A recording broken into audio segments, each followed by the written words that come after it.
warahmatullahi wabarakatuh.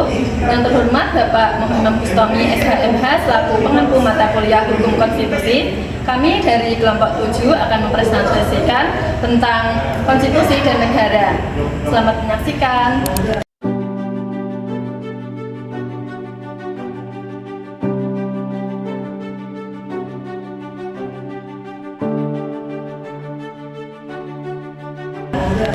Di sini saya akan menjelaskan terkait dengan pengertian konstitusi, hubungan konstitusi dan negara, serta unsur-unsur negara.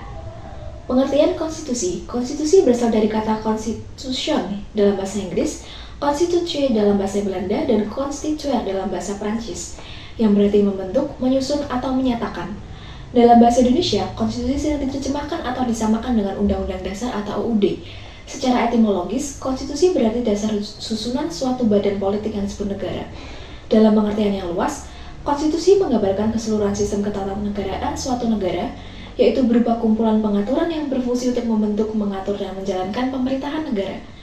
Peraturan-peraturan tersebut dapat berupa aturan tertulis yang ditetapkan oleh badan yang berwenang, maupun aturan tidak tertulis yang berkembang dalam praktik ketatanegaraan yang dikenal sebagai konvensi. Beberapa pengertian konstitusi menurut para ahli. Menurut Philip House dan Jackson, konstitusi adalah peraturan tertulis, kebiasaan, dan konvensi-konvensi kenegaraan yang menentukan susunan dan kedudukan organ-organ negara, mengatur hubungan antara organ-organ negara itu, dan mengatur hubungan organ-organ negara tersebut dengan warga negara.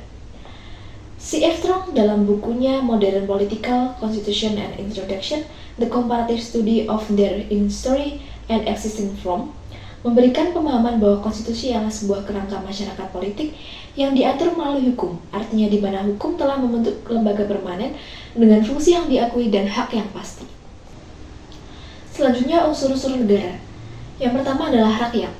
Rakyat adalah sekumpulan manusia dari kedua jenis kelamin yang hidup bersama sehingga merupakan masyarakat, meskipun mereka ini berasal dari keturunan, kepercayaan, dan kulit yang berlainan dan syarat terpenting, yaitu mereka harus terorganisasi dengan baik. Yang kedua yaitu wilayah. Setiap negara harus memiliki wilayah atau teritorial yang tampak nyata dengan batas-batas yang dapat dikenali baik dalam arti faktual maupun yuridis. Wilayah suatu negara pada umumnya meliputi wilayah darat, laut, dan udara. Selain itu juga wilayah ekstrateritorial, yaitu kapal di bawah bendera suatu negara dan kantor perwakilan diplomatik di suatu negara. Yang ketiga yaitu pemerintah yang berdaulat. Kedaulatan adalah kekuasaan tertinggi untuk membuat undang-undang dan melaksanakannya dengan semua cara, termasuk paksaan yang tersedia. Negara mempunyai kekuasaan tertinggi untuk memaksa semua penduduknya agar menaati undang-undang serta peraturan-peraturannya. Di samping itu, negara mempertahankan kemerdekaannya terhadap serangan-serangan dari negara lain dan mempertahankan kedaulatan keluar. Lalu yang selanjutnya adalah kemampuan mengadakan hubungan dengan negara lain serta pengakuan dari negara lain.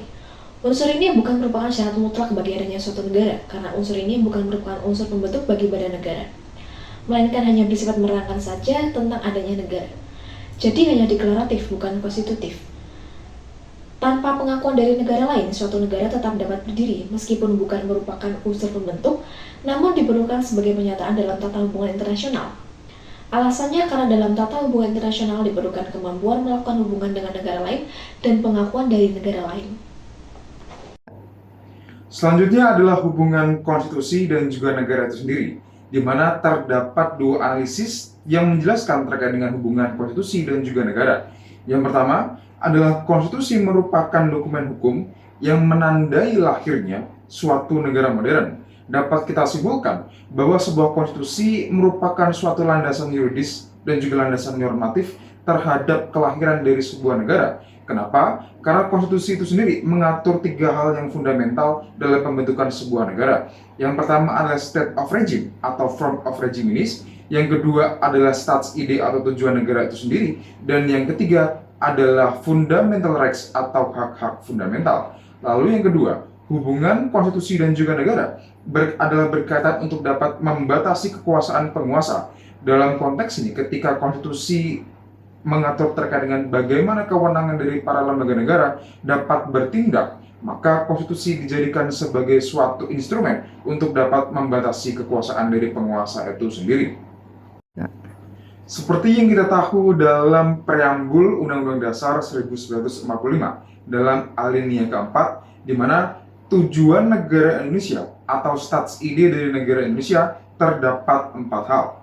Yang pertama adalah perlindungan rakyat, yang kedua adalah kesejahteraan, yang ketiga adalah ketertiban, dan yang keempat adalah mencerdaskan bangsa. Dalam konteks perlindungan rakyat atau melindungi rakyat itu sendiri, dapat kita kontekstualisasikan bahwa negara memiliki kewajiban yang diatur dalam konstitusi itu sendiri untuk dapat melindungi warganya. Dari apa? Yang pertama adalah invasi dari negara asing maupun dari ancaman yang ada dalam negeri itu sendiri. Yang kedua adalah kesejahteraan, dalam konteks ini adalah kesejahteraan sosial maupun ekonomi. Yang ketiga adalah ketertiban, yakni suatu kondisi di mana aman dan damai dapat diwujudkan dalam sebuah negara. Dan yang keempat adalah mencerdaskan kehidupan bangsa melalui pendidikan itu sendiri.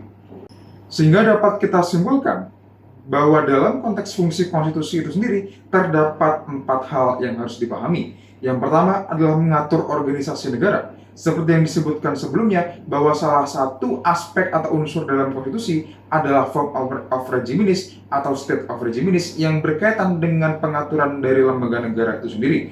Yang kedua adalah penjaminan HAM, yang dimana hak asasi manusia dapat dikategorikan sebagai hak fundamental rights atau hak yang mendasar. Yang ketiga adalah membatasi kekuasaan dari penguasa itu sendiri. Dalam konteks ini, konstitusi dijadikan sebagai landasan yuridis untuk dapat mengatur sejauh mana penguasa atau pemerintah dapat bertindak. Dan yang keempat, memberikan legitimasi bahwa suatu negara atau suatu pemerintahan atau suatu lembaga negara dapat bertindak sebagaimana yang diatur dalam konstitusi itu sendiri.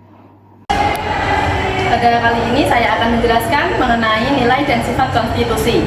Nilai dan sifat konstitusi menurut Karl Loewenstein terbagi menjadi 3, yaitu nilai normatif, ketika konstitusi benar-benar dijalankan dan dipatuhi dalam praktik kehidupan bernegara. Yang kedua ada nilai nominal, yaitu konstitusi berlaku secara hukum, tapi pelaksanaannya belum maksimal sehingga masih terdapat kesenjangan antara aturan dan kenyataan. Yang ketiga ada nilai semantik, yaitu konstitusi hanya dijadikan sebagai alat legitimasi kekuasaan sehingga tidak mencerminkan praktik demokrasi yang sebenarnya. Selanjutnya, sifat konstitusi terdiri dari fleksibel dan rigid. Konstitusi fleksibel adalah konstitusi yang mudah diubah dan dapat menyesuaikan perkembangan zaman, seperti di Inggris.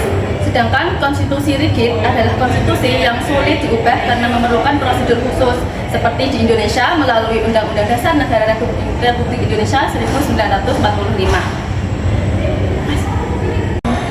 Selanjutnya ada supremasi konstitusi.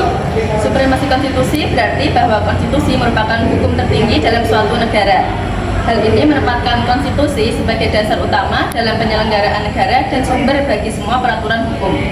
Karena itu, semua peraturan perundang-undangan harus tunduk dan tidak boleh bertentangan dengan konstitusi.